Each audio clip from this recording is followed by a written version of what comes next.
Rabb alam semesta. Dialah yang menciptakan kita. Dialah yang menanggung rezeki kita. Dialah yang mengatur bumi dan semua yang ada di dalamnya. Dan hanya kepadanya kita meminta pertolongan dalam menghadapi urusan dunia yang terkadang membuat kita susah untuk tidur.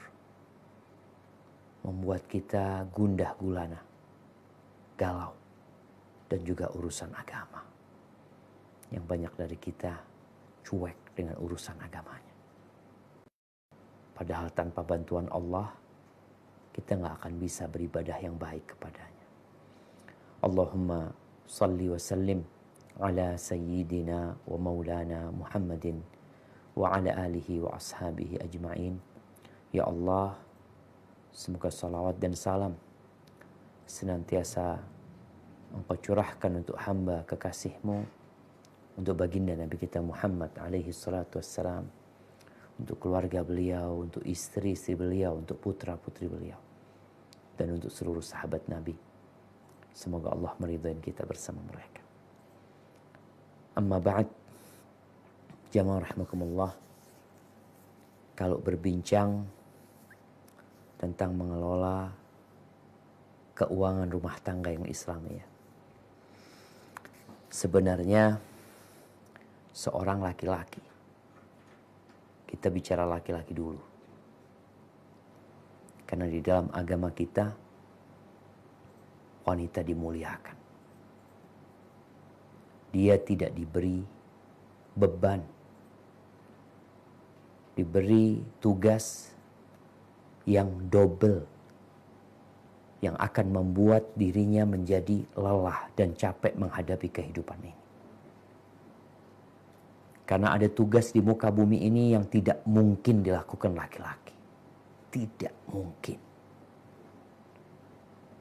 Itu sudah menjadi fitrah para wanita, di mana mereka adalah penyedia generasi masa depan. Dari rahim mereka kita dilahirkan. Selama 9 bulan penuh kita berada di perut wanita. Apa bukan kezaliman dengan beban yang dibawa di dalam perutnya, dengan tugas menjaga dan merawat yang ada di dalam perutnya, yang berada dalam kandungannya, yang kemudian proses melahirkan, kemudian penjagaan dia, itu anak di masa kecilnya, nggak mungkin dilakukan oleh bapak. Para wanita yang melakukan. Maka kita bicara tugas laki-laki memberikan nafkah, na'am. Insya Allah kita semua ingat dan firman Allah di surat An-Nisa, Ar-Rijal qawwamuna 'alan nisa. Laki-laki adalah pemimpin atas wanita. Kenapa? Bima faddalallahu ba'dahum 'ala ba'd. Karena Allah telah mempersiapkan laki-laki untuk menjadi pemimpin. Allah memberikan karunia kepadanya. Wa bima anfaqu min amwalihim. Karena mereka juga punya kewajiban memberikan nafkah kepada istri-istri mereka. Sebelum menikah, seorang laki-laki mungkin dengan bebasnya membelanjakan uang yang dia miliki. Karena dia nggak punya tanggung jawab. Dia belum punya kewajiban. Namun sebenarnya Muslim itu nggak seperti kebanyakan laki-laki. Seorang yang beriman itu sebelum menikah, apalagi sesudah menikah, dia itu sudah tahu bahwa akan ada hari dia diaudit. Akan ada audit untuk dia. Dia akan ditanya tentang hartanya dari mana dan kemana. Bukankah itu audit yang dilakukan oleh Badan Keuangan? Datang ditanya uang ini dari mana, larinya kemana. Dari mana, larinya kemana. Muslim tuh, sebelum menikah, dia udah tahu itu. Sehingga Sebagai seorang yang beriman, dia akan berhati-hati dalam mengumpulkan harta. Dan ketika dia mendapatkan harta, dia juga akan berhati-hati dalam membelanjakannya.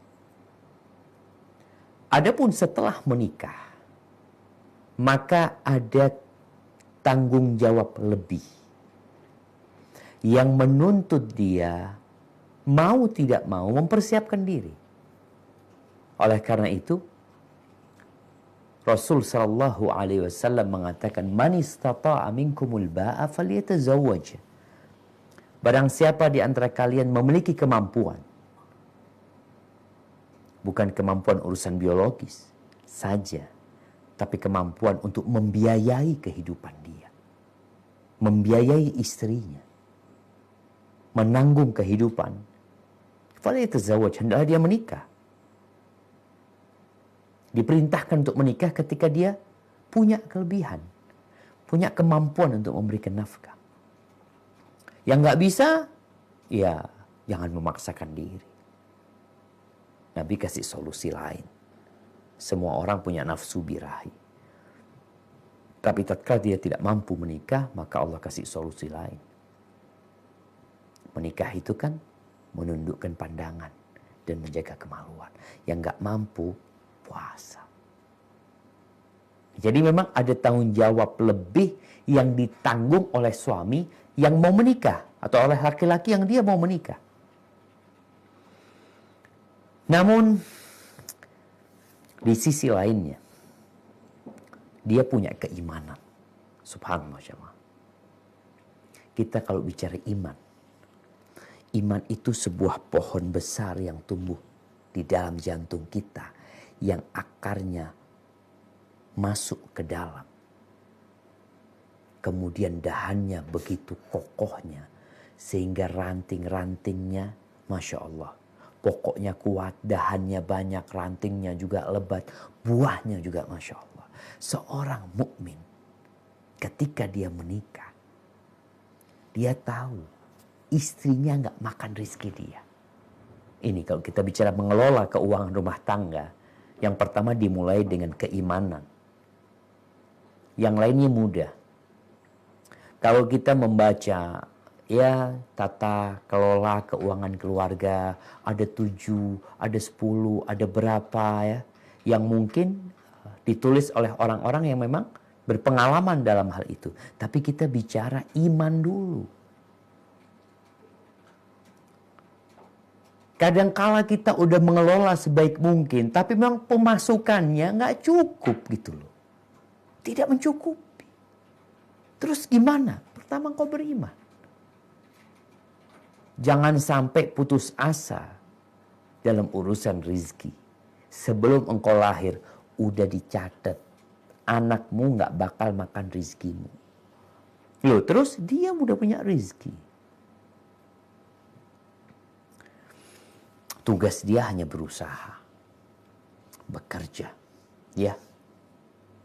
Tapi jangan sampai dia karena sulit mendapatkan yang halal, kemudian dia ngambil yang haram. Enggak seperti itu seorang muslim lagi. Enggak. Ana yakin rizkinya ada. Kalau nggak ada rizkinya, mati. Maka selama kepala kita masih bisa goyang, selama jantung kita masih berdetak, kau punya rizki. Tinggal beda-beda rizkinya. Pernah kita ingatkan rizki itu yang bermanfaat buat engkau. Ahibati fillah. Allah berfirman di surat Al-An'am ayat 151. Nah, silahkan di. Mai, silakan Mai. Al-An'am 151. Al-An'am 151.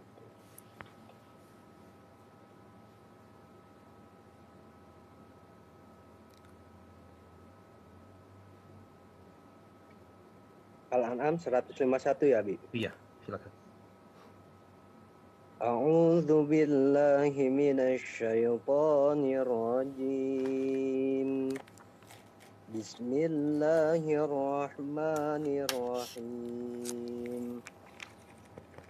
قل تعالوا أتل ما حرم ربكم عليكم ألا تشركوا به شيئا وبالوالدين إحسانا ولا تقتلوا أولادكم من إملاق نحن نرزقكم وإياهم ولا تقربوا الفواحش ما ظهر منها وما بطن ولا تقتلوا النفس التي حرم الله إلا بالحق ذلكم به لعلكم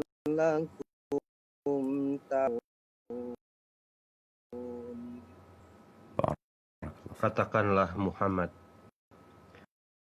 marilah aku bacakan apa yang diharamkan Tuhan kepadamu, kutukannya dengan apapun. Berbuat baik kepada ibu bapa. Janganlah membunuh anak-anakmu karena kamilah yang memberi rezeki kepadamu dan kepada mereka. Jangan hati perbuatan keji, baik yang terlihat ataupun yang tersembunyi. Janganlah kamu membunuh orang yang diharamkan Allah, kecuali dengan alasan yang benar. Demikianlah dia memerintahkan kepadamu agar Subhanallah jemaah. Ini ayat berkaitan dengan apa yang Allah. Yang pertama, diharamkan kita berbuat syirik. Kita diperintahkan untuk berbakti kepada orang tua. Jangan lupa, walaupun engkau punya keluarga baru, jangan lupa sama orang tua. Kemudian engkau punya anak, ya. Allah katakan, wala taqtulu auladakum min imlaq. Jangan kau bunuh anak-anakmu karena miskin. Karena engkau berpikir nggak cukup harta yang kau miliki. Engkau merasa pemasukanmu tidak akan mencukupi buat anak-anak tersebut.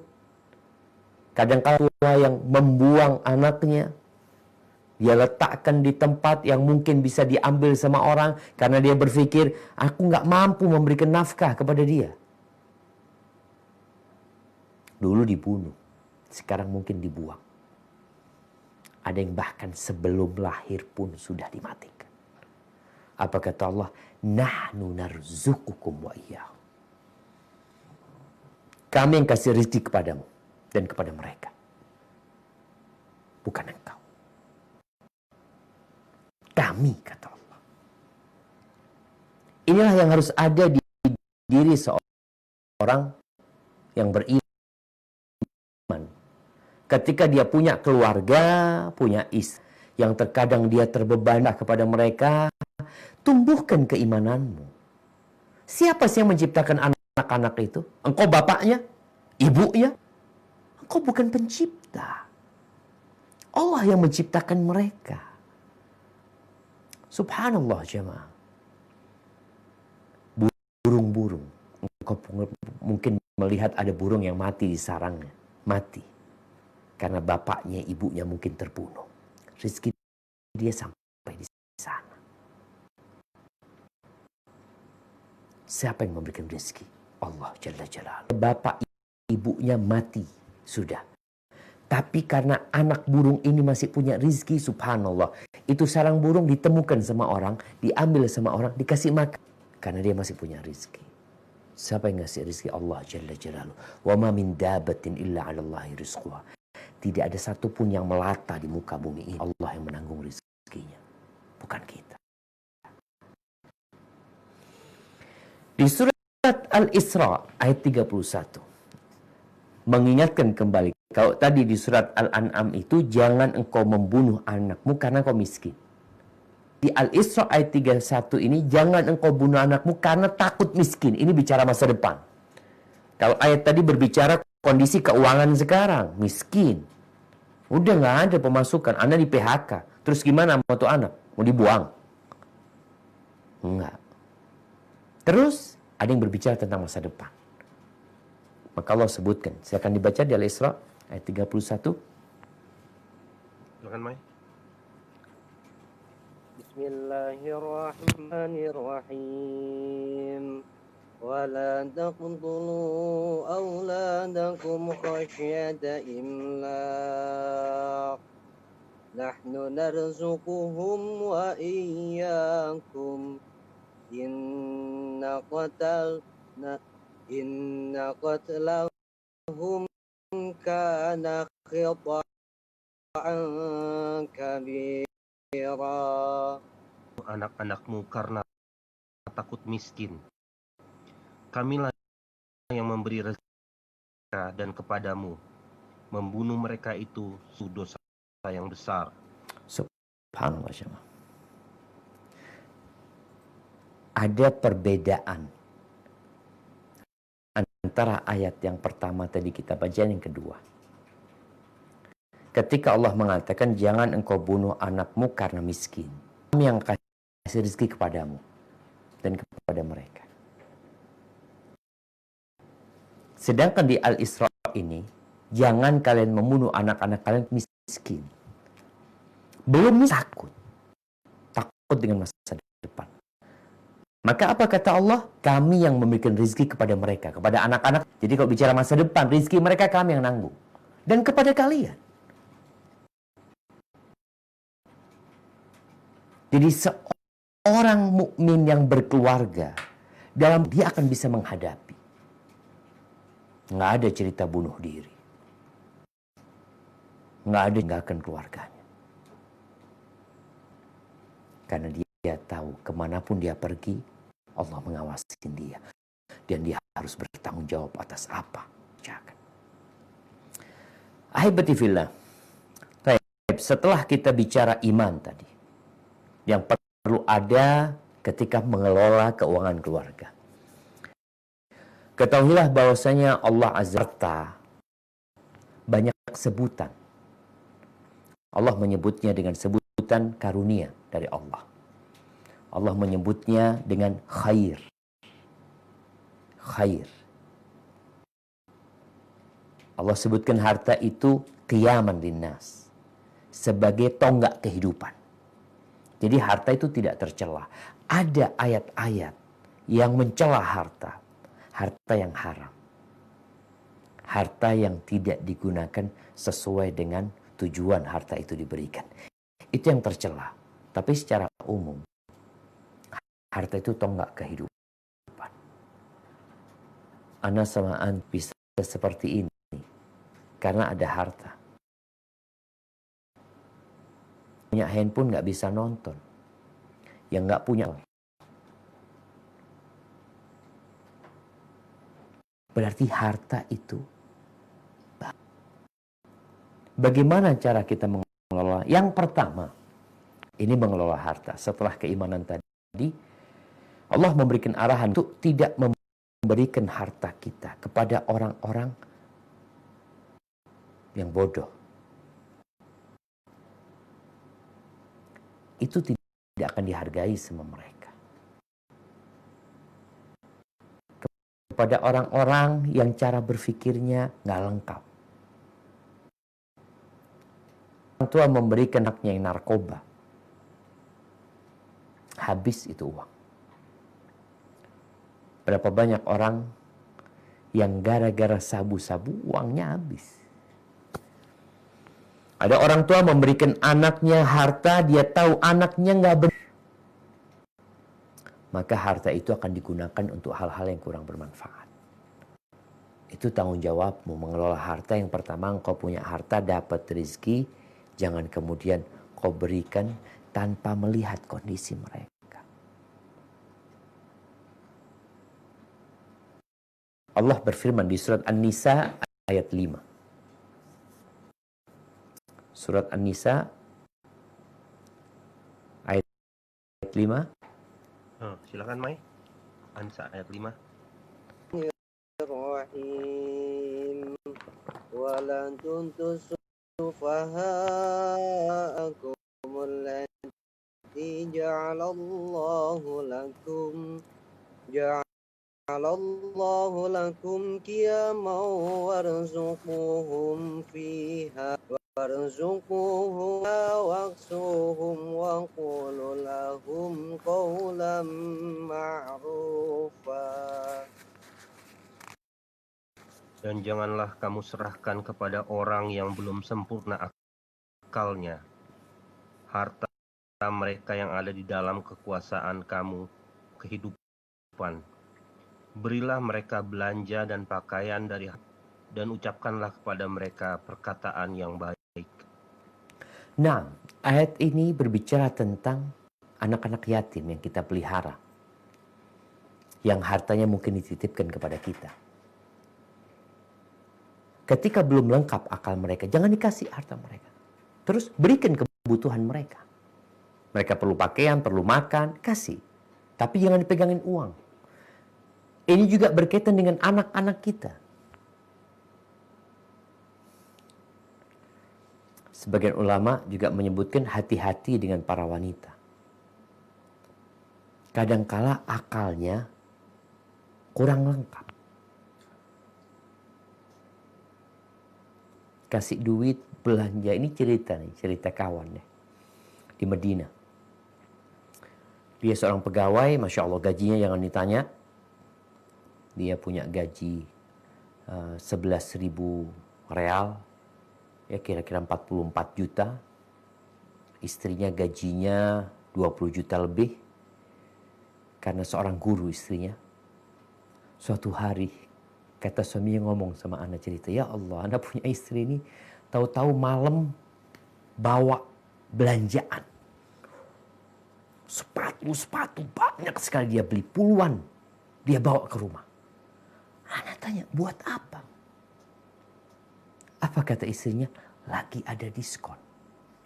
Subhanallah. Lagi ada diskon.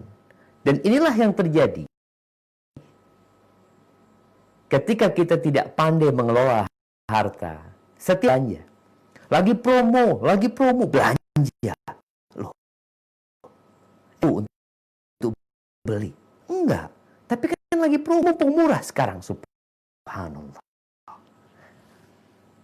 Perlu berhati-hati. Anak kau kasih duit anak-anak yang umur 5 tahun, anak kasih duit 50.000, tuh habis untuk hal yang tidak berguna. Anak kasih 5.000, sama habis. Terus kenapa kita kasih 50.000? Kasih 5.000. Karena kita tahu dia belum bisa mengelola harta. Anak-anak itu belum mampu. Makanya kenapa ada orang tua yang mungkin berusaha, ada anak-anak yang mungkin agak dewasa, dikasih uang saku 1 bulan. Kasih sebulan umpamanya kalau sehari 10.000, sebulan berapa? 300.000. Sepekan habis. Lalu orang tua mengatakan, sudah, abang nggak mau ngasih lagi tuh. Kan udah abang kasih tuh. Oh, nggak mampu berarti dia. Maka bicara mengelola harta, engkau hati-hati. Harta itu pokok gak kehidupan. Engkau dapat hasil berapa, maka engkau lihat siapa yang bisa dipegangin duit dan siapa yang tidak bisa pegangin duit. Baik, kemudian yang kedua yang perlu diperhatikan. Allah berfirman di surat Al-A'raf ayat 31. Nah, silakan dibaca. Al-A'raf ayat 31.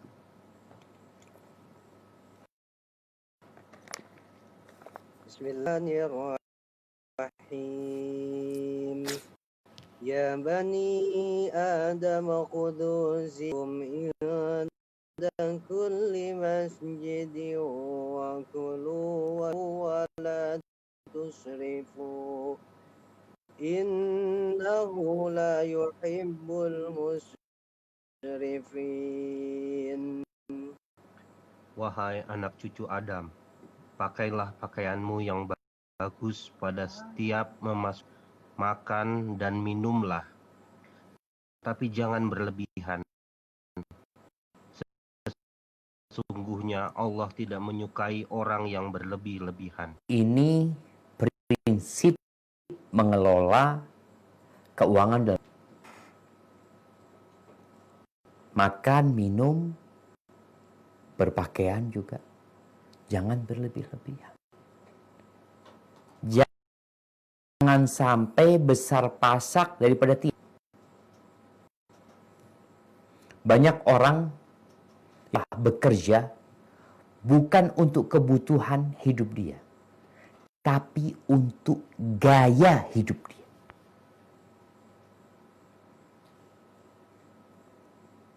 Makan kalian, minum, jangan berlebih-lebihan. Ya, dalam mengelola keuangan rumah tangga sesuai dengan kemampuanmu. Jangan berlebih-lebihan.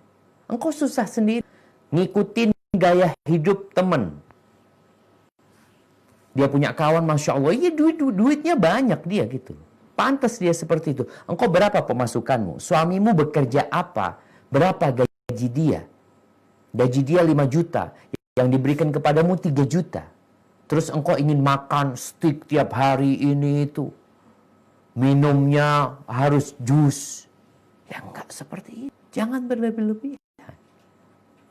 Jadi kalau bicara berlebih-lebihan memang ya kita bicara relatif ya. Orang yang gajinya 20 juta dengan gaji yang 5 juta berlebih-lebihannya berbeda. Dia Masya Allah. Maunya tiap pagi sarapannya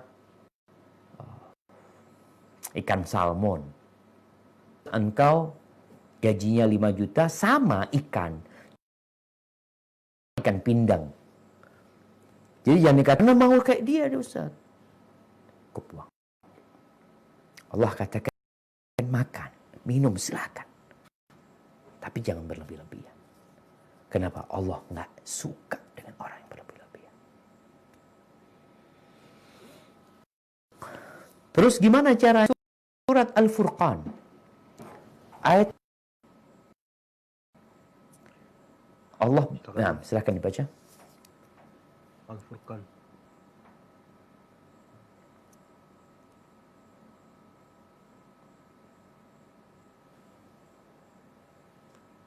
Nah, silakan dibaca.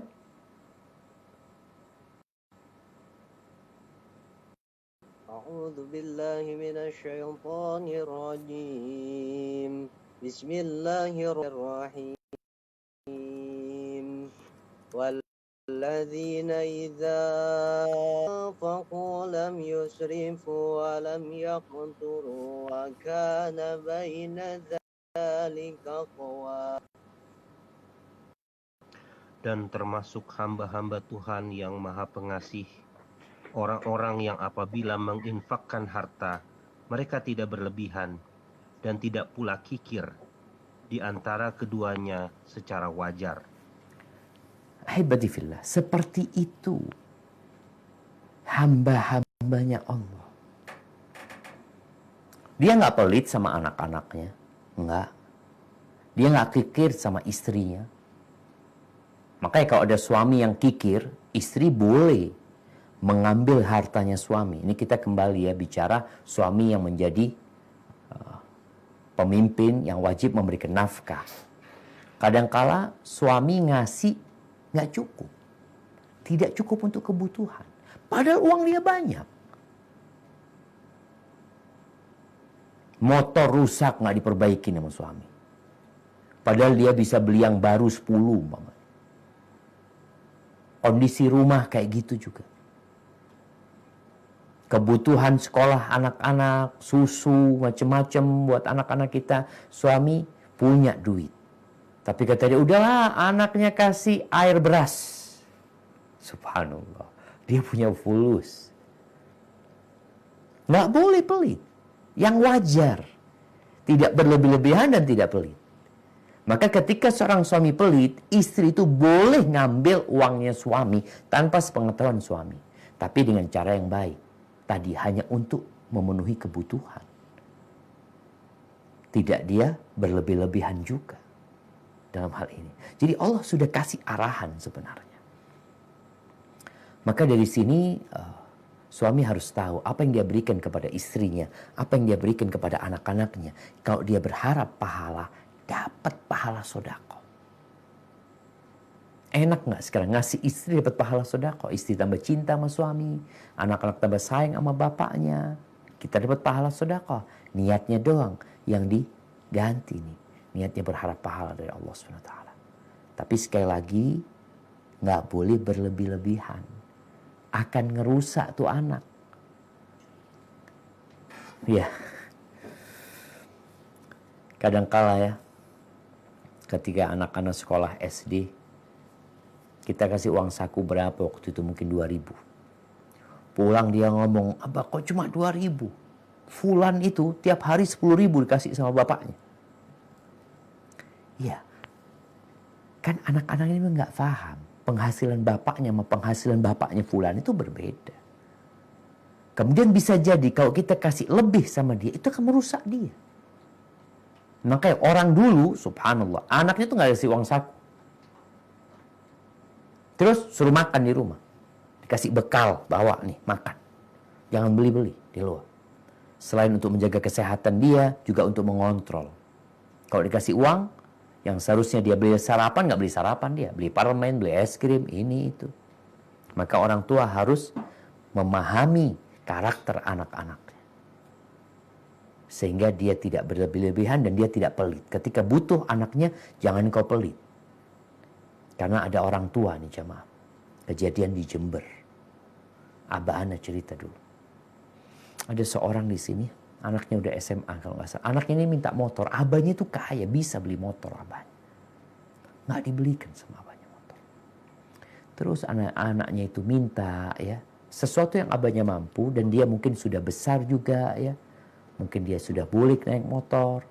Sama abahnya nggak dibelikan motor. Sampai akhirnya anak itu naik motor di dalam rumah. Dia naik motor. Gila anak itu coba.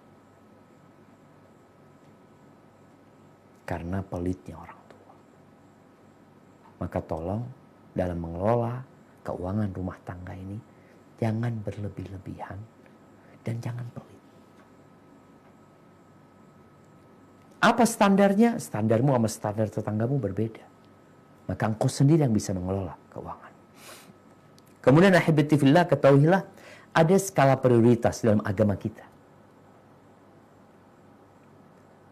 Ada yang namanya kewajiban, ada yang namanya sunnah, ada yang mubah-mubah aja. Jadi ketika engkau punya uang, gaji ya, maka tolong diperhatikan mana yang wajib, mana yang sunnah, mana yang mubah. Karena sebagian orang tua itu nggak bayar sekolah anaknya, SPP anaknya, nunda sang bapak bisa makan yang enak. Mungkin orang tua, Masya Allah, upgrade motornya. Anaknya sekolahnya nggak dilunasin. Padahal itu kewajiban, bukan bicara sunnah. Wajib orang tua itu membayar sekolah anaknya. Itu kewajiban kita bicara. Engkau punya kontrak, ada akad sama pihak sekolahan. Engkau harus bayar sekian. Kami didik anakmu, kami ajarin anakmu, kami bayar guru, kami bayar listrik, engkau bayar. Maka jangan sampai orang tua nggak berkah hartanya, gara-gara yang wajib dia tunda. Ini bicara kewajiban. Maka tolong engkau lihat mana kewajiban. Dihitung sama istri, kalau seorang suami mungkin dia dibantu sama istrinya, apa kewajiban kita nih? Tulis yang wajib ini kewajiban, Bang. Pokoknya kalau ngontrak rumah, ya punya kewajiban bayar kontrakan. Wajib kita. Tapi anaknya sekolah punya kewajiban di sana.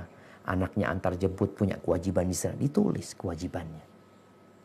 Ya udah, punya rezeki yang wajib dibayarin. Kalau engkau punya rezeki lebih, sekolah anakmu bayarin 6 bulan. Kenapa? Oh, ini berkaitan dengan masa depan anak-anak kita. Kita ingin anak-anak kita itu berkah ilmunya. Jangan sampai dia memeras keringat gurunya, terus ditunda-tunda pembayarannya. Ini yang kadangkala terjadi di rumah tangga yang gak berkah karena dia menunda-nunda kewajiban. Maka tolong dicatat mana yang wajib, itu yang dibayar. Setelah itu lihat, masih tersisa duitnya, alhamdulillah. Alhamdulillah masih ada. Taib, yang sunnah-sunnah. Jangan yang mubah dulu. Yang dianjurkan, oh ini kayaknya penting. Oke, fadhal. Setelah itu ada kelebihan, yang mubah-mubah, tafadhal. Haibati fillah. Kita lihat nih. Antum punya pembantu nggak di rumah? Kadang-kala punya pembantu. Ini bicara kewajiban, bayar pembantu juga. Jangan ditunda pembayaran pembantu. Kalau bisa sebelum tanggalnya udah dikasih. A'tul ajira ajrahu qabla ayyajifa araqahu. Berikan gaji kepada pegawai itu sebelum keringatnya kering. Dia udah capek di rumah kita, ditunda-tunda lagi gaji dia. Ada kezaliman yang dilakukan oleh majikan. Dengan alasan, oh kita tabung kini itu. Berikan kepada dia. Ketika engkau lihat, keuangan gak cukup. Untuk gaji pembantu, kayaknya gak cukup. Gitu.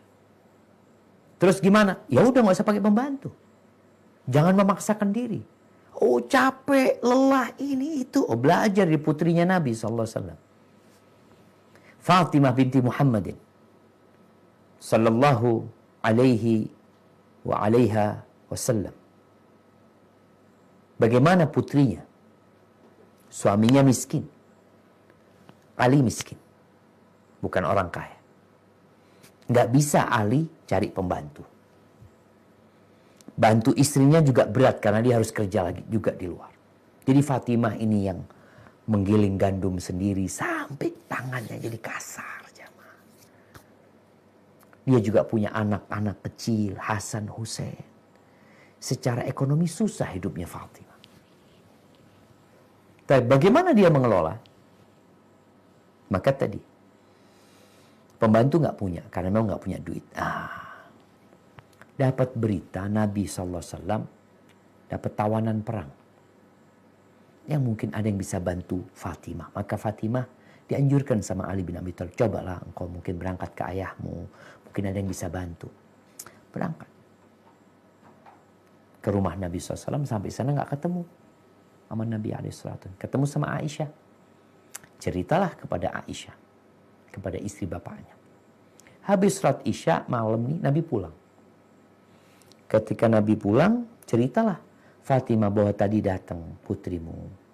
Dia mengadu ini. Datanglah Nabi SAW. Nggak jadi masuk rumah lagi. Keluar, masuk ke rumahnya Fatimah. Fatimah lagi tiduran sama Ali. Maka Nabi duduk di tengah keduanya bertidur. Lalu Nabi SAW mengatakan, Ala adullukuma ala khairin mimma sa'altuma. Mau nggak kalian aku kasih tahu sebuah amalan yang lebih baik daripada apa yang kalian pinta? Lebih baik bukan sama, lebih baik. Apa amalannya? Baca subhanallah 33 kali ketika kalian sudah sampai ke ranjang kalian, tempat tidur kalian. Baca subhanallah 33 kali, alhamdulillah 33 kali, Allahu Akbar 34 kali. Itu lebih baik daripada pembantu. Dapat udah solusi nih. Artinya kalau memang nggak mampu pembantu, ya udah, jangan bayar pembantu, jangan pakai pembantu, urusin sendiri. Capek lelah, ada hitungannya pahalanya. Baik, kemudian bicara belanja, maka jangan sering-sering ke pasar, apalagi untuk cuci mata. Pasar itu tempat yang paling dibenci sama Allah SWT. Sedangkan sekarang, memang di antara tanda-tanda kiamat itu banyaknya pasar yang berdekatannya pasar-pasar. Yang akhirnya orang berangkat ke pasar bukan karena kebutuhan, tapi karena cuci mata, karena jalan-jalan. Masa engkau mau jalan-jalan di tempat yang paling dibenci sama Allah Azza wa Jalla? Maka berangkatlah ke pasar memang untuk tujuan belanja. Catat. supaya tidak tergoda mata kita. Yang pertama dicatat itu doa masuk pasar. Mau ke pasar nih hari ini, catat doa masuk pasar. Jadi ketika mau ke pasar, baca doa. Kenapa? Insya Allah, Allah akan selamatkan engkau dan Allah akan berikan berkah kepada dirimu dan apa yang kau beli nantinya. Kemudian belanjalah sekali lagi, jangan berlebih-lebihan. Lihat berapa yang kau miliki. Haibati fillah. Ada orang yang ngasih kepada istrinya tiap hari 20 ribu. 20 ribu. Iya. Dia memang ada orang yang gajian tiap hari Sabtu, ada yang gajian harian. Dia beli beras, dia beli minyak, dia beli telur. Tiap hari dikasih 2.000 istri, 20.000. Untuk beli sayur, tempe, ini itu. Cukup enggak? Cukup. Kalau kita menundukkan pandangan kita. Ridho dengan Allah yang berikan kepada diri kita. Jadi menata hati lagi kita jemaah.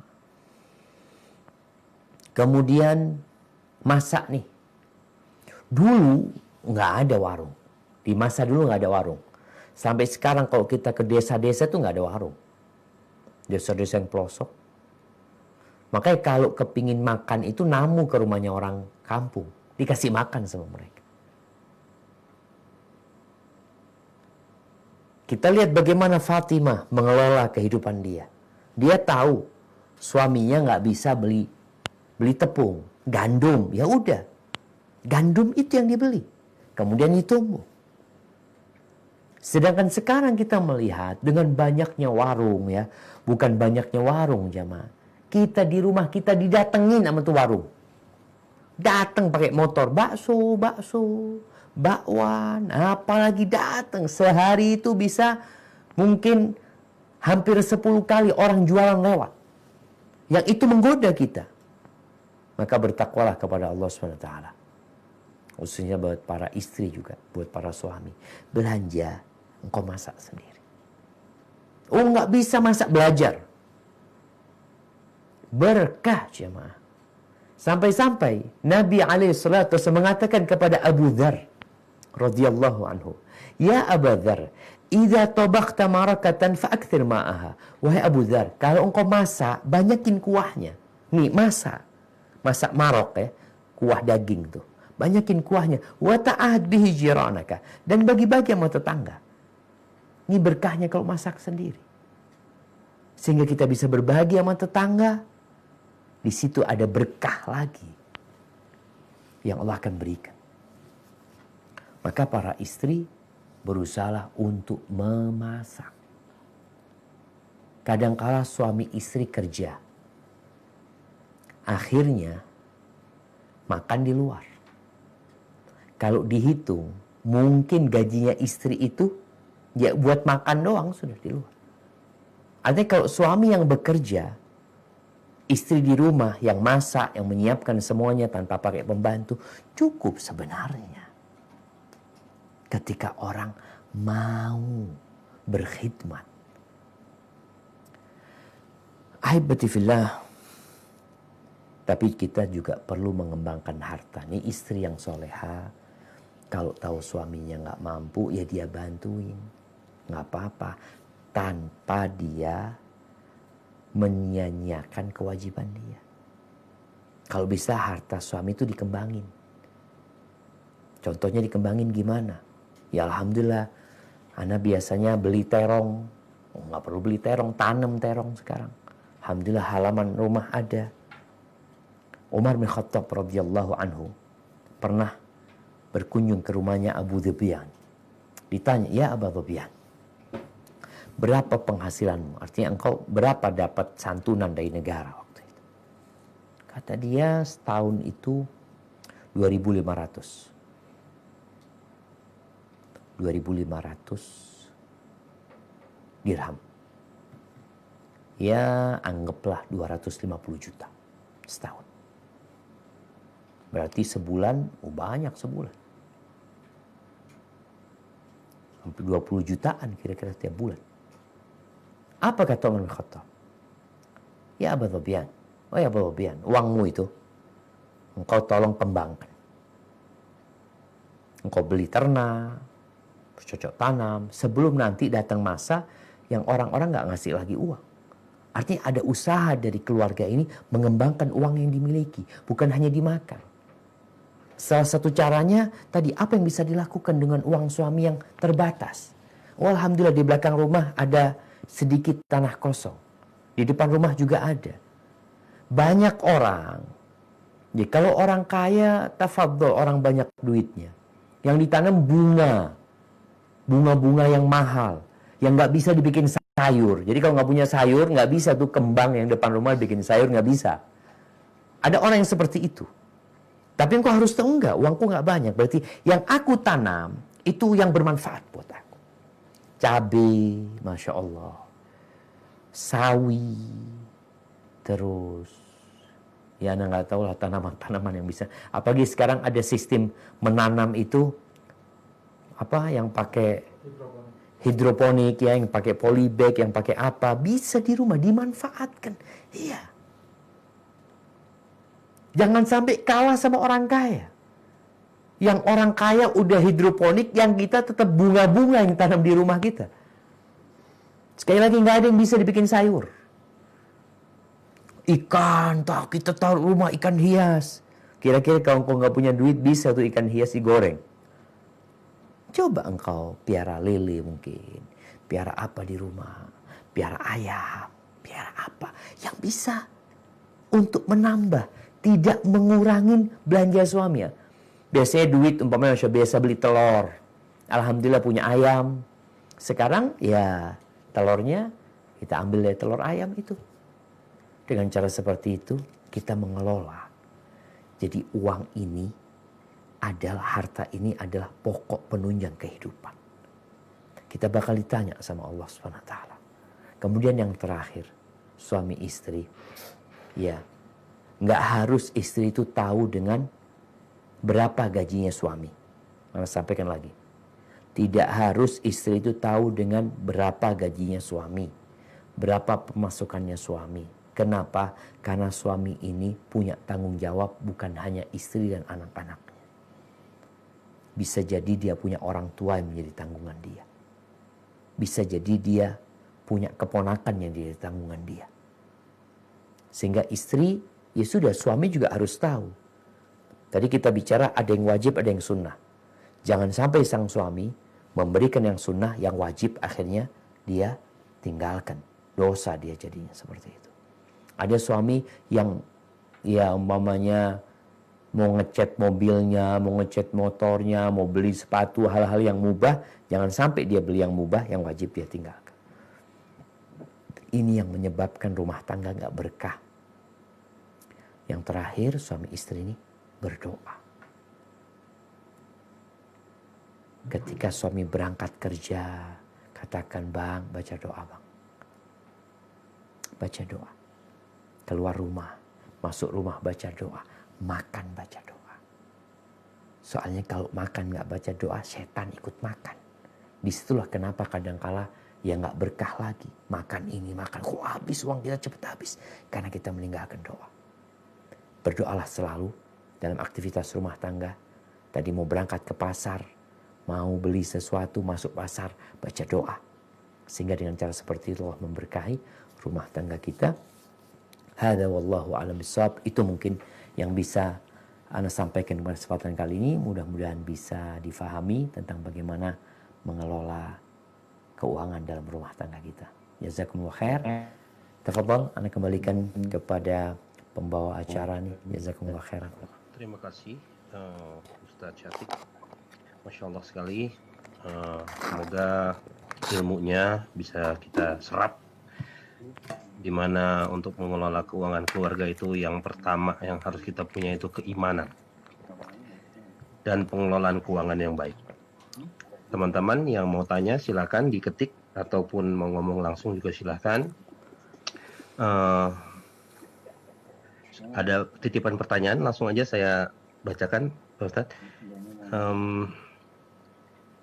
Boleh atau tidak di aturan agama kalau seorang istri dan anak pergi meninggalkan suami atau minta cerai gitu karena sang suami sudah tidak memberi nafkah sudah lama.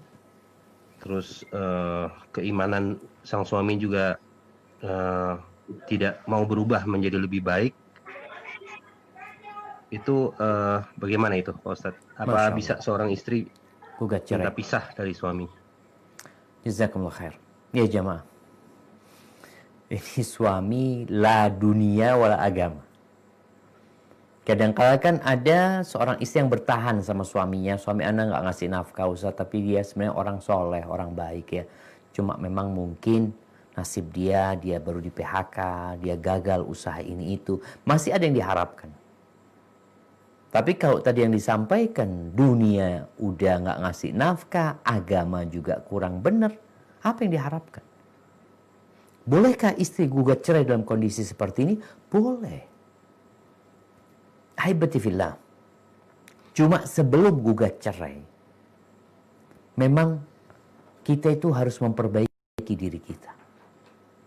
Kadangkala pasangan hidup kita itu gambaran cerminan diri kita sebenarnya. Ana sering sampaikan, itu semua bermula dari kita menerima tidak soleh. Kita salah pilih pasangan hidup. Maka beristighfarlah minta ta'ala. Setelah perbaikan diusahakan untuk memperbaiki suami dengan semua diperbolehkan dalam agama ini, tapi ternyata suami nggak mau benar. Apa yang dilakukan istri? Gugat cerai. Solusi. Nah, waman yattaqillah yaj'al lahu makhrajan. Barang siapa bertakwa kepada Allah, Allah kasih solusi sama dia. Sebagian istri nggak mau cerai karena dia merasa kesian sama anak-anak ya. Nanti gimana statusnya? Ya gimana engkau sekarang punya suami, anak-anak punya bapak yang sama agama nggak peduli, urusan memberikan nafkah juga nggak baik. Anak-anak nanti nyontoh tuh bapak, kesian anak-anak. Dia berpikir menjadi suami itu kayak gitu nanti. Bapakku seperti itu kepada ibuku. Dia tidak akan memuliakan para wanita nantinya dan tidak akan mengasihi anak-anaknya. Hadis yang berkaitan dengan wanita yang gugat cerai, ayyuma imra'atin sa'alat talaqan, perempuan mana saja yang gugat cerai, minta tolak kepada suaminya tanpa alasan yang diperbolehkan dalam agama, maka dia tidak mencium bau surga. Tanpa alasan. Kadangkala dia tertarik, dia mungkin ketemu sama teman SMA dia, kemudian digodain, kemudian dia cerai. Ini yang minta cerai, yang akan terlaknat dan tidak akan mencium bau surga. Tapi kalau ada alasannya, karena suami zalim, suami tidak melaksanakan kewajibannya, lah secara agama wala secara urusan dunia, maka sang istri boleh gugat cerai. Barakallahu fikum. Terima kasih Pak Ustaz. Yang berikutnya, bagaimana kalau istri lebih tinggi penghasilan dari suami? Terus suaminya suka bersikap kasar secara lisan kepada istri. Jadi istri yang awalnya ikhlas lama-lama jadi lelah, capek, hilang rasa sama suami. Hukumnya gimana sebaiknya Pak Ustaz? Nah, ahibati fillah, yang pertama berkaitan istri yang punya penghasilan lebih, alhamdulillah. Bersyukurlah punya istri yang penghasilannya lebih. Cuma ini kan pertanyaan istri. Kenapa suami bersikap kasar? Perlu dicari tahu. Kadangkala kesenjangan sosial ini yang menyebabkan suami bersikap seperti itu. Yang kedua, mungkin engkau, sang istri ini, kurang melayani suami. Kenapa? Karena sibuk bekerja. Sehingga suami itu dilayani seakan-akan oleh pembantu di rumah. Karena istri yang dicari fulus. Keharmonisan dalam rumah tangga mulai hilang. Maka sang istri ngobrol sama suami. Tanyakan kepada dia. Kalau memang sang istri, coba dia mengevaluasi diri. Apakah dia sebagai seorang istri sudah melaksanakan seluruh tugasnya? Karena kalau bicara urusan mencari nafkah, ini bukan tugasnya istri. Sehingga tadi kita bicara yang wajib, yang sunnah, yang mubah. Jangan sampai istri merasa dia sudah berbuat baik kepada suami dengan uang dia itu dipakai untuk memiliki kehidupan. Itu nggak wajib buat dia. Itu mubah. Afwan. Itu jadi ya dianjurkan kalau memang keluarga membutuhkan. Tapi yang wajib buat dia melayani suami. Luar dalam, di servis suaminya. Ini yang jadi kewajiban dia. Kalau ternyata tadi sang suami ngomongnya kasar ini dan itu, maka nasihat ana, engkau sebelum menyalahkan suami, coba engkau evaluasi diri. Kita kadang-kala perlu list mengetahui kewajiban ana itu apa aja sih. Apakah ana ini memang belum melaksanakan tugas ana ya? Jangan bicara kewajiban suami. Urusan dia tuh. Sekarang urusanmu sebagai istri. Kewajiban ana kayaknya ana belum melayani suami di sini. Kenapa? Karena tadi ana pagi harus berangkat kerja. Kadang-kala berangkat kerja lebih dulu dari suami. Kadang-kala pulangnya duluan suami. Ini terjadi dalam rumah tangga yang suami istri kerja. Sampai rumah sama-sama capek, sama-sama lelah. Sang suami kadang-kala ingin dilayani sama istrinya, istrinya lelah, istrinya capek. Kenapa pulang kerja harus ngurusin anak, ini, itu. Anak-anak kadang-kala punya PR, akhirnya suami gak diurusin. Maka nasihat ana coba dievaluasi dulu. Kalau ternyata engkau sudah melaksanakan tugasmu, ya lain lagi nih. Ada suami-suami memang gak benar. Istri sudah melayani luar dalam, dia juga berkorban secara materi, ternyata gak dihargain sama suami. Tapi kalau istri berkorban secara materi, dia merasa dia telah berbuat baik kepada suaminya, yang membuatkan dia gak ikhlas tadi. Cuma ternyata dia secara kewajiban belum melaksanakan tugas dia. Maka di sini kesalahan banyak orang. Rumah tangga itu diharapkan jadi baiti jannati. Suami itu masuk rumah, kepinginnya surga rumahnya itu. Siapa yang bisa mengkondisikan itu? Istri. Tapi kalau sama-sama fulus doang yang dicari, ya surganya itu di kantor. Maka kadang-kala ada suami istri itu kalau di luar rumah, Masya Allah kayak di surga dia. Ketemu kawan-kawannya, teman kerjanya. Tapi dua orang ini kalau balik ke rumahnya sama-sama surem. Karena dia tidak mendapatkan surga dalam rumah tersebut. Hadza wallahu a'lam bissawab. Nah. Terima kasih Pak Ustaz. Berikutnya, Assalamualaikum. Afwan bertanya, Waalaikumsalam. apabila suami menyerahkan gajinya kepada istri dan tidak pernah tanya laporan pengeluarannya, bolehkah istri memberikan sebagian kepada orang tua istri yang masih membutuhkan tanpa bilang dulu kepada suami? Jazakallah khair. Barakallahu fikum. Ahibati fillah. Yang pertama, ingat surganya istri adalah suaminya.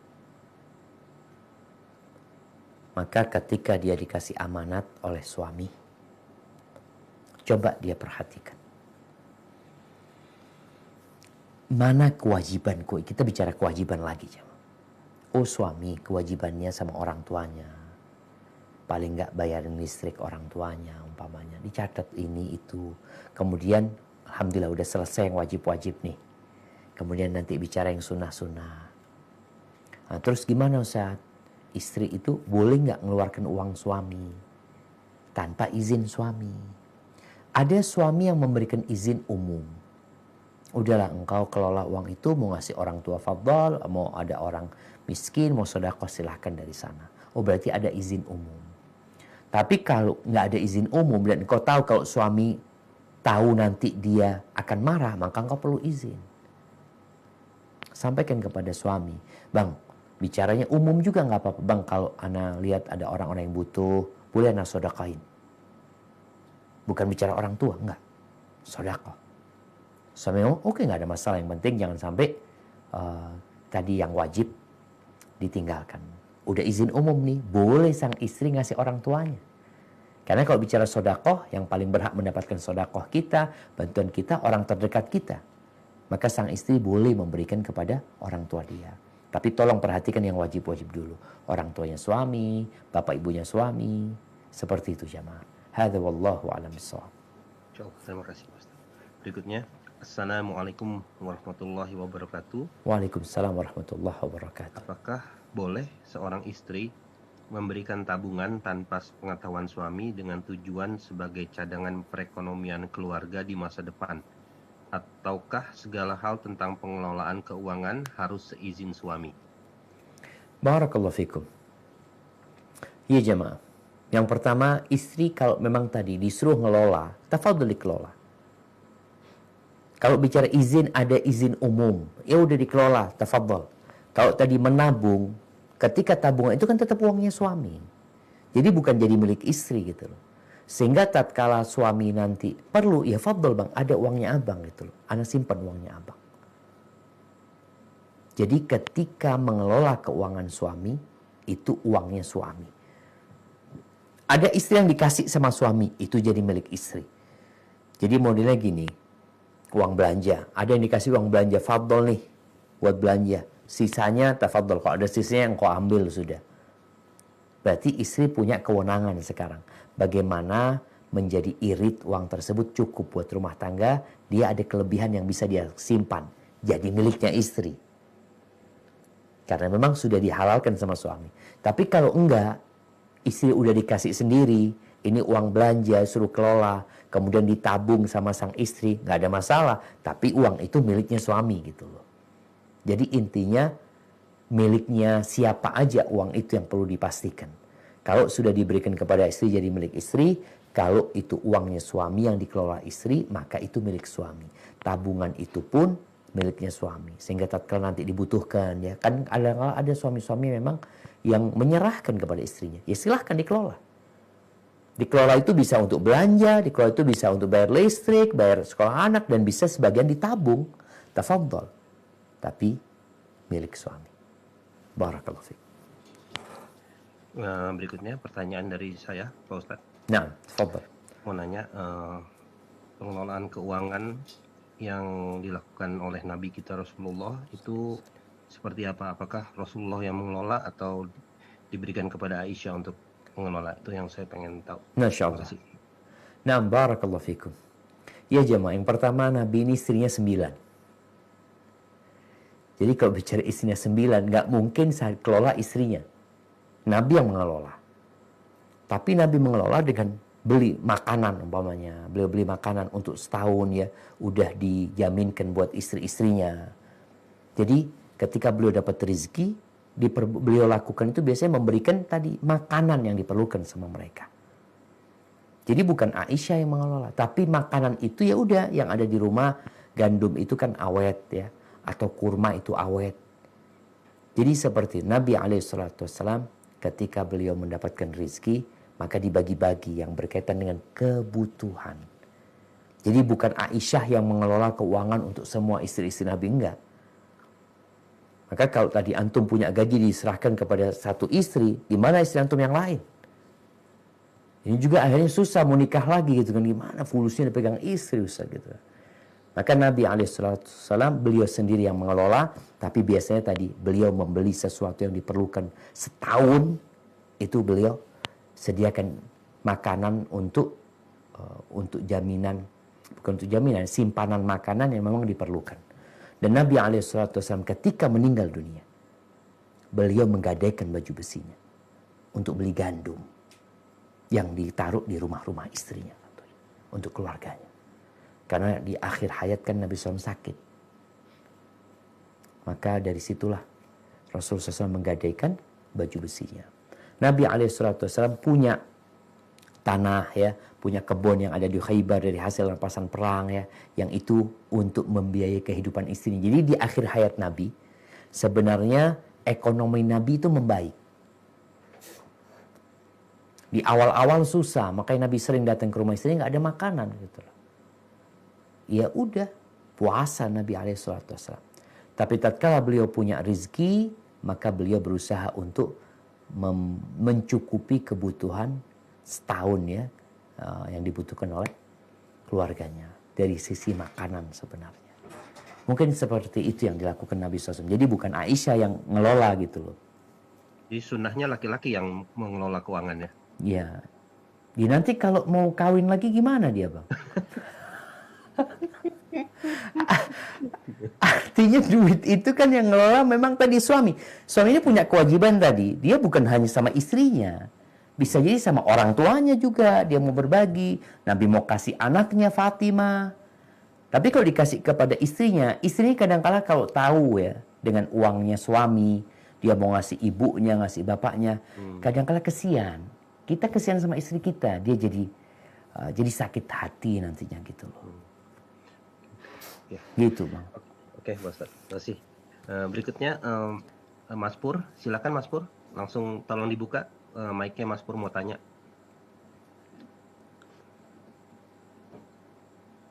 Silakan Mas Pur. Tolong Bobby.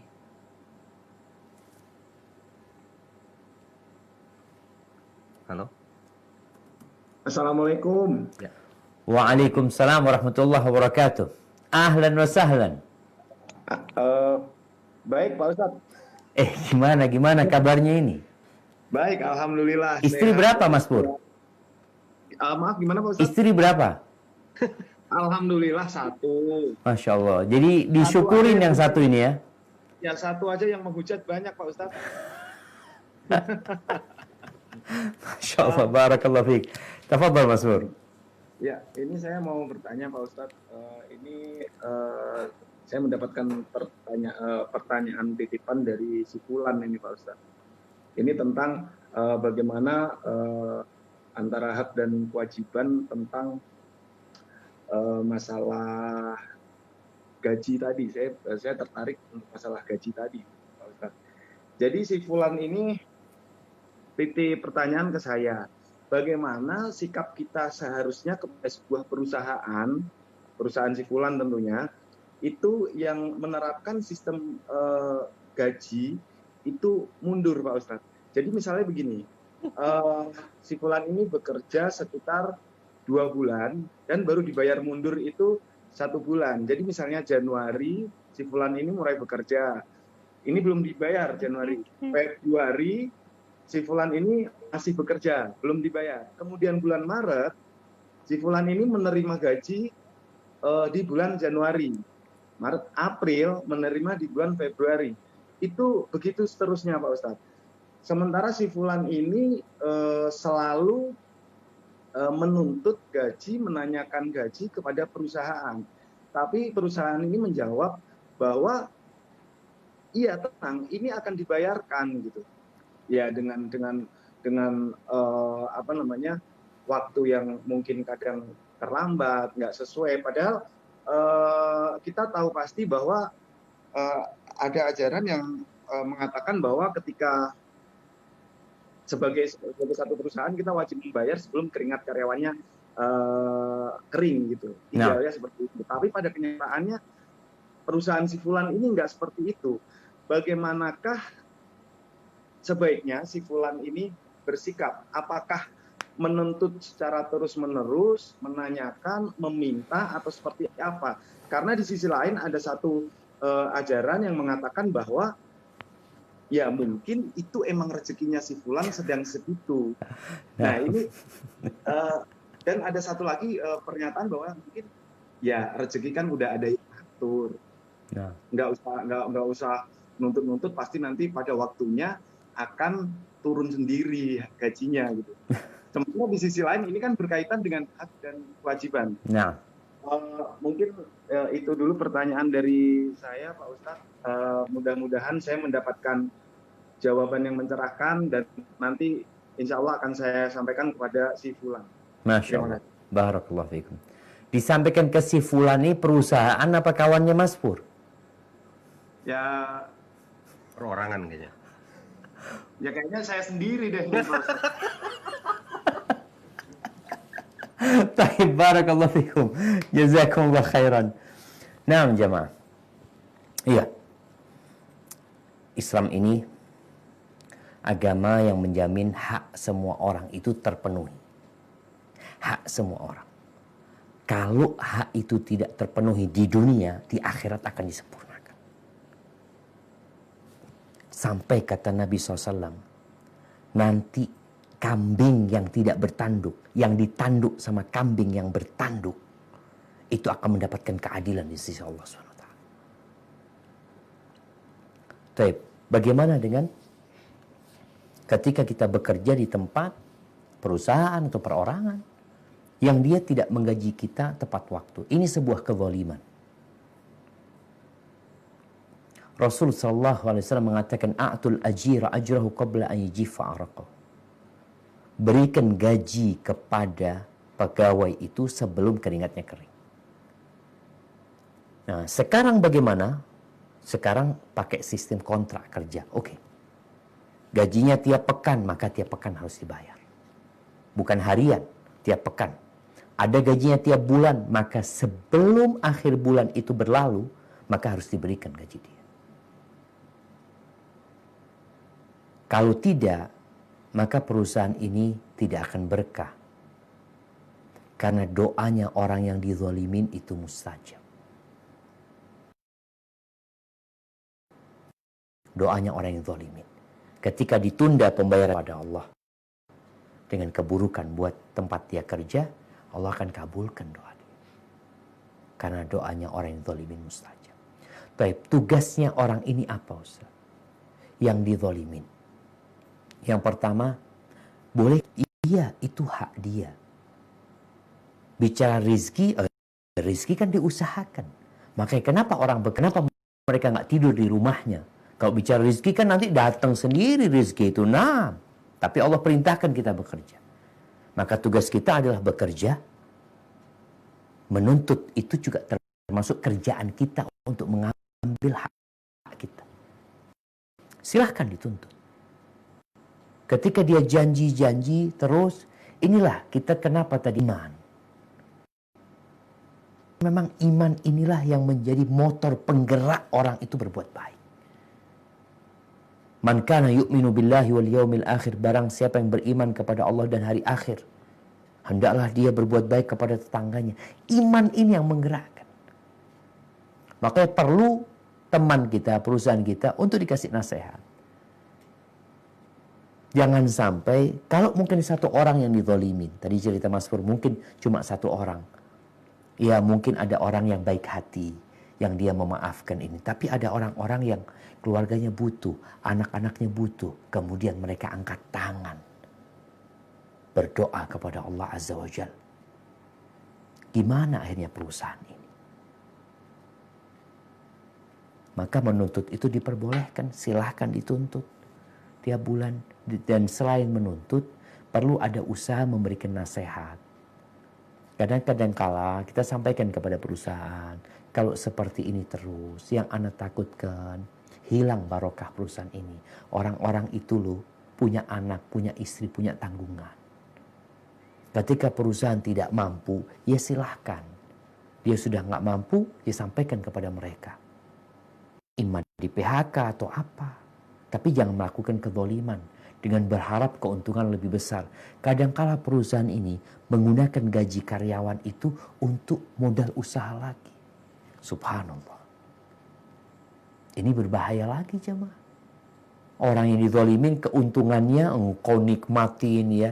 Ada orang yang menari di atas tangisan orang lain. Maka semakin zalim lagi perusahaan tersebut. Ada memang yang tadi susah. Terang afwan, kondisi keuangan seperti ini memang Anda mohon maaf. Kalau umpamanya antum tertarik untuk bekerja, ya ahlan wa sahlan. Anda mungkin bisa gajinya seperti ini. Kalau memang kondisinya seperti itu. Silahkan terbuka. Sebagaimana tadi usaha suami istri ini. Suami kan punya kewajiban beri sama istri. Kadang-kala dia cuma memang hasilnya sedikit. Dia sama istriku seperti ini yang aku milikin gitu loh. Tinggal istrinya. Kalau memang dia mau menerima kondisi tersebut. Ahlan wa sahlan. Ketika dia merasa akan susah, sengsara, maka ada hak istri nanti umpamanya gugat cerai ketika tidak dipenuhi kebutuhannya. Hadza wallahu a'lam bissawab. Nah. Insyaallah. Terima kasih. Terima kasih. Satu lagi. Nyambung yang barusan Pak Ustadz bicarakan. Ini kalau memang suami kurang mencukupi penghasilannya, akhirnya istri itu bekerja. Tapi ternyata akhirnya suaminya bergantung sama istrinya, ngarepin istrinya yang bayar sekolah dan lain-lain. Suaminya sekedar aja ngebantu keuangan keluarga. Itu gimana kalau seperti itu Pak Ustaz? Masya Allah, Masya Allah. Iya, buat para suami, kewajiban tetap kewajiban. Ketika istri membantu, bisa engkau bayangkan, istri yang membiayai sekolah anak-anak, istri yang membiayai urusan rumah tangga, itu jadi pahala buat istri semua. Kita di dunia ini waktunya beramal. Sehingga seorang laki-laki yang bekerja untuk memberikan nafkah kepada istri dan anak-anaknya, kepada orang tuanya, dia terhitung seperti mujahid fi sabilillah. Kalau kemudian dia duduk ongkang-ongkang sekedarnya, istri yang capek, ya seharusnya dia malu. Dan kondisi istri sekali lagi, kalau dia bekerja untuk memenuhi, Masya Allah, dia terhitung fi sabilillah. Yang dia berikan kepada istrinya, kepada suaminya, kepada anak-anaknya, untuk sekolah anak-anaknya, itu terhitung adalah sedekah buat dia. Dan kita dalam kehidupan ini diperintahkan untuk berlomba-lomba dalam kebaikan. Namun sekarang menghadapi suami, kadangkala tadi ada suami-suami yang tidak tahu diri. Udah istri yang membiayai, tapi dia tidak menghargai istrinya, tidak memuliakan istrinya. Malah tadi ada yang ngomong kasar sama istrinya. Maka nasihat ana yang pertama, istri perbaiki niatnya ketika bekerja. Niatnya bukan untuk berbangga-banggaan dengan harta, bukan untuk pamer, tapi benar-benar untuk memenuhi kebutuhan keluarga, anak-anak, dia terhitung fi sabilillah. Yang dia berikan juga terhitung sedekah. Menghadapi suami sekarang bagaimana? Duduk sama suami, sampaikan kepada suami tentang kalau memang tadi engkau merasa lelah dengan yang seperti ini, ya minta maaf sama suami.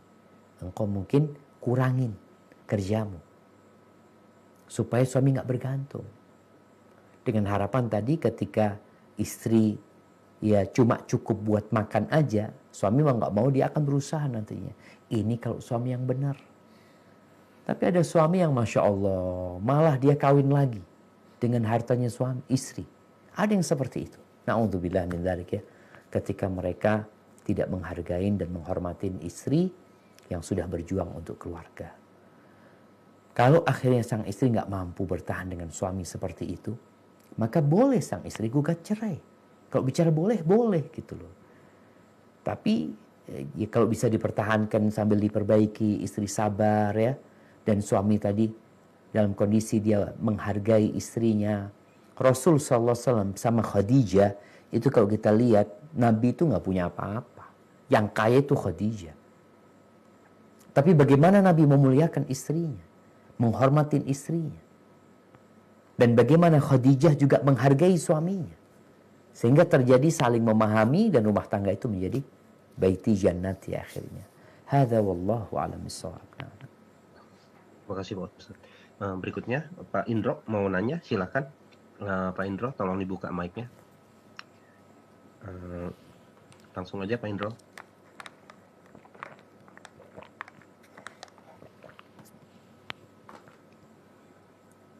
Pak Indro. Assalamualaikum warahmatullahi wabarakatuh. Waalaikumsalam warahmatullahi. Ustadz, Ahlan wa sahlan. saya mau tanya. Nah, silahkan Pak Indro. Ini mengenai, ini ada sahabat saya, dia bekerja sebagai ojek online. Nah, untuk membantu kebutuhan rumah, si istri mengirimkan barang. Nah, dia sempat datang ke rumahnya untuk menawarkan barang tersebut. Nah, akhirnya saya ambil barang tersebut. Nah, pertanyaan saya, apakah dosa Ustaz mengenai masalah mengkredit, yang memberikan kredit dan yang menerima kredit itu hukumnya bagaimana Ustaz? Assalamualaikum warahmatullahi wabarakatuh. Waalaikumsalam warahmatullahi wabarakatuh. Naam jemaah. Ini berkaitan tentang jual beli kredit ya. Kalau bicara jual beli kredit itu boleh-boleh aja di dalam Islam selama tidak ada unsur ribanya. Yang pertama, barang yang dikreditkan memang sudah dimiliki. Ana punya iPad ini. Ana datang seperti tadi yang disebutkan oleh Pak Indro, dia datang bawa barang, Pak ini saya jual harga sekian, bayar 3 bulan bapaknya. Artinya barang itu harganya 100.000 kalau beli kontan, tapi dia kreditkan dengan 120.000. Boleh nggak? Boleh. Asalkan tadi tidak ada denda ya. Kalau terlambat, ini kan 3 bulan seharusnya 120.000. Karena terlambat jadi 150.000. Ini yang namanya riba. Yang tidak diperbolehkan. Jadi kalau kredit secara langsung, orang itu punya barang dikreditkan, silahkan. Tapi kebanyakan kredit itu kan nggak seperti itu. Kalau kita lihat kredit motor umpamanya, kredit mobil. Jadi yang mengkreditkan itu bukan pemilik barang sebenarnya. Jadi ada ya mungkin penyedia keuangan, jasa keuangan yang mengkreditkan akhirnya. Dia nggak punya barang, dia punya uang.